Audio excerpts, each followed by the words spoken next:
नमस्कार, मैं सुनील नागर आपके साथ। आप देख रहे हैं न्यूज बुलंद आवाज। टाउन के आर्य समाज दुकान व स्कूल भवन विवाद के बीच बुधवार को आर्य समाज मंदिर संस्था के पदाधिकारियों ने प्रेस वार्ता कर आर्य समाज मंदिर शिक्षा समिति के अध्यक्ष एवं उपाध्यक्ष पर धोखाधड़ी करने का आरोप लगाते हुए जिला प्रशासन से जांच की मांग की है। आर्य समाज मंदिर संस्था के पदाधिकारियों ने बाल विकास संस्था के पदाधिकारी नीरज सिंघल व राजेंद्र ग्रोवर पर आरोप लगाया है कि अपने निजी स्वार्थ के लिए संस्था व संस्था की दुकानों पर कब्जा करना चाहते हैं। इसी दौरान सभी आरोपों को नीरज सिंघल व राजेंद्र ग्रोवर ने झूठा बताया है। राजेंद्र ग्रोवर ने बताया कि उपाध्यक्ष वीरेंद्र सोनी द्वारा प्रेस वार्ता के पश्चात अपने किसी व्यक्ति को दुकान पर भेजा और उस व्यक्ति द्वारा दुकान पर जाकर दुकान खाली करने की धमकी दी गई, जिसकी फोटो वीडियो उनके सीसीटीवी में मौजूद है। आइए देखिए पूरा मामला।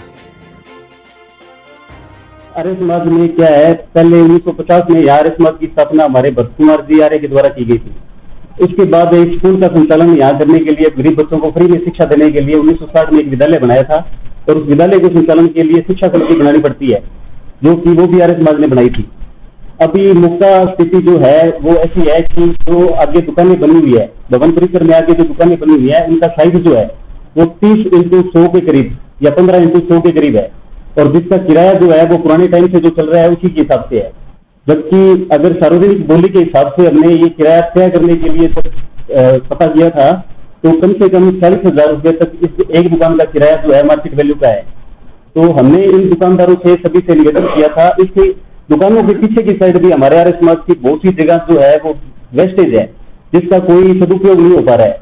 जबकि उसका सदुपयोग करने के लिए हमने इस बिल्डिंग का नया नक्शा निर्माण करने के लिए इनसे बातचीत करी। हमारे आर्य समाज ने प्रस्ताव के व्यवस्था से उस हिसाब से बातचीत करने का प्रयास भी किया, तो वो नहीं माने। तो हमने उनको बोला कि एक बार आप दुकान खाली कर दीजिए, आपको हम आश्वासन देते हैं, एग्रीमेंट करना चाहते हो तो हम एग्रीमेंट भी करवाने को तैयार है। एग्रीमेंट पे भी वो एग्री नहीं हुए, तो हमने उनको जरिए वकील लीगल नोटिस दिए कि आप लोग दुकानें खाली कीजिए, हमें यहाँ नया निर्माण जो करना है नक्शे के हिसाब से करना है और जगह का सदुपयोग भी हो जाएगा और आर्य समाज को इनकम की जो शॉर्टेज है उसकी भी पूर्ति हो जाएगी। हम आर्य समाज का भला करना चाहते हैं, आपका किसी तरीके का कोई नुकसान करना नहीं चाहते। उस विषय में इन लोगों ने जरिए वकील नोटिस पर कोर्ट में जाकर स्टे ले लिया और उसके बाद में ये लोग कई प्रकार की भ्रांतियां इधर उधर हमारे बारे में फैला रहे थे कि ये लोग कब्जाकारी है। इन लोगों ने तो नई कार्यकारिणी बनाकर यहाँ कब्जा करने की मंशा सोच रखी है और ये लोग अपने मकसद के लिए हमें क्या नाजायज परेशान कर रहे हैं। तो उस विषय में आप सब साथियों को यहाँ मैंने बुलाया है ताकि मैं सार्वजनिक करना चाहता हूँ कि हम किसी तरीके के कोई कब्जादारी नहीं है, आर्य समाज के सच्चे सेवक हैं। हमारे यहाँ 2 कार्यकारिणी चलती है। वो लोग भ्रांतियां फैला रहे हैं कि कार्यकारिणी नहीं बनाकर आर्य समाज की पुरानी कार्यकारिणी के जो बुजुर्ग हैं, वरिष्ठ हैं, उन लोगों को ये लोग भड़काकर बाहर निकाल रहे हैं, जबकि वो मेरे साथ बैठे हैं। देखो जी, जो बाल विकास विद्यालय है वो संस्था 1963 से रजिस्टर्ड है संस्था अधिनियम में। वो जो संस्था है बिल्कुल एक इंडिविजुअल जो संस्था होती है वो है, जिसमें मात्र बच्चों को पढ़ाने का, निःशुल्क पढ़ाने का और निःशुल्क बच्चों की सहायता करने का उसमें विधान हमारा लिखा हुआ है। अब रही बात जो वीरेंद्र जी सोनी ने मेरे पर जो आरोप लगाए हैं, वो आरोप ये लगाए हैं कि भी इनका निजी स्वार्थ है। हमारे पास कोई सरकार से किसी तरीके की कोई एड जिसको बोलते हैं, सहायता बोलते हैं, वो हमारे पास नहीं आती और इन बच्चों को पढ़ाने के लिए जो पैसा वहन किया जाता है वो हमारी निज जेब से वहन किया जाता है। और जो बाल विकास विद्यालय ये स्वपोषित संस्था है, इसका किसी अन्य संस्था से कोई लेना देना नहीं है। आर्य समाज जो संस्था है वो भी मान के 2 संस्थाएं हैं। एक संस्था तो है आर्य समाज समिति, एक संस्था है आर्य समाज मंदिर। आर्य समाज जो संस्था है वो पुरानी संस्था है, उसमें चौधरी बालकिशन जी चौधरी ने इसको चलाया था। वो संस्था में वर्तमान में जिसे पुष्पलता जी वर्मा है वो प्रधान है उसमें, और वो ही पुरानी संस्था है। वो प्रतिनिधि सभा जयपुर से रजिस्टर्ड है।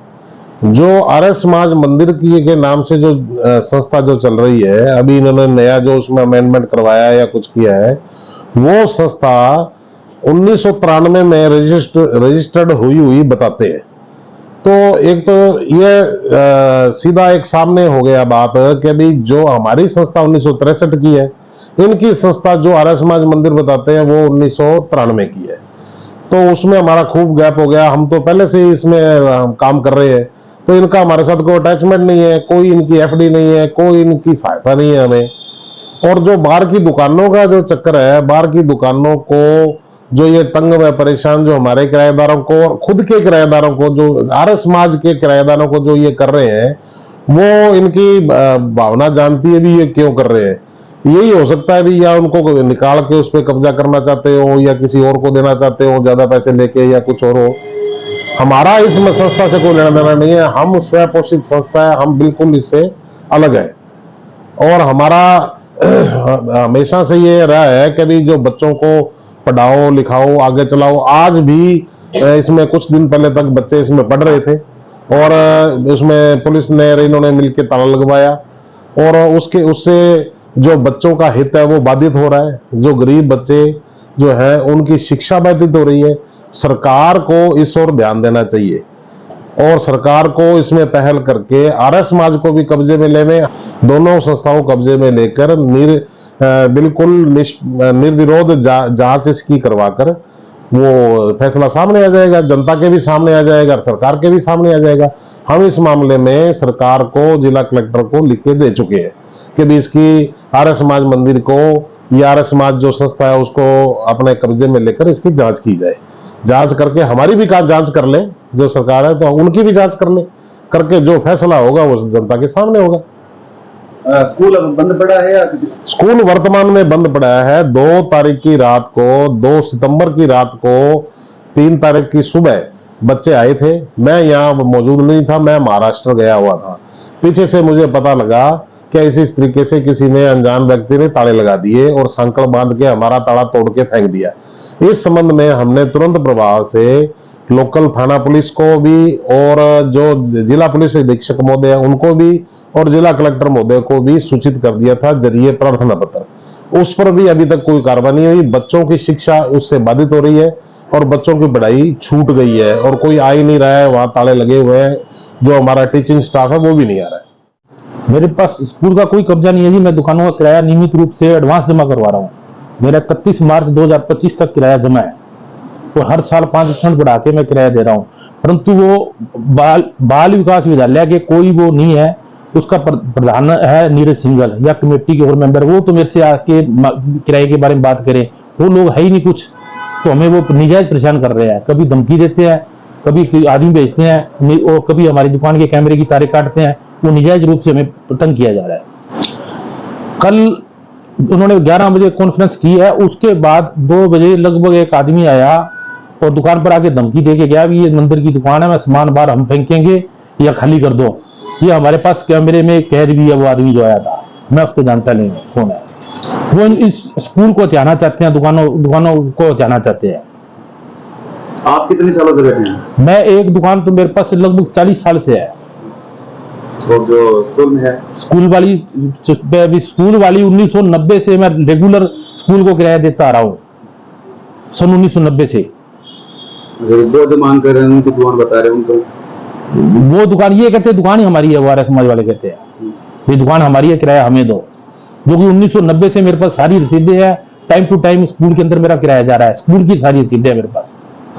कोई प्रशासन आपसे हमसे पूछे, कोई हिसाब किताब मांगे, कुछ मैं हम देने को तैयार है, उनसे वो हम कोई हिसाब किताब नहीं देंगे।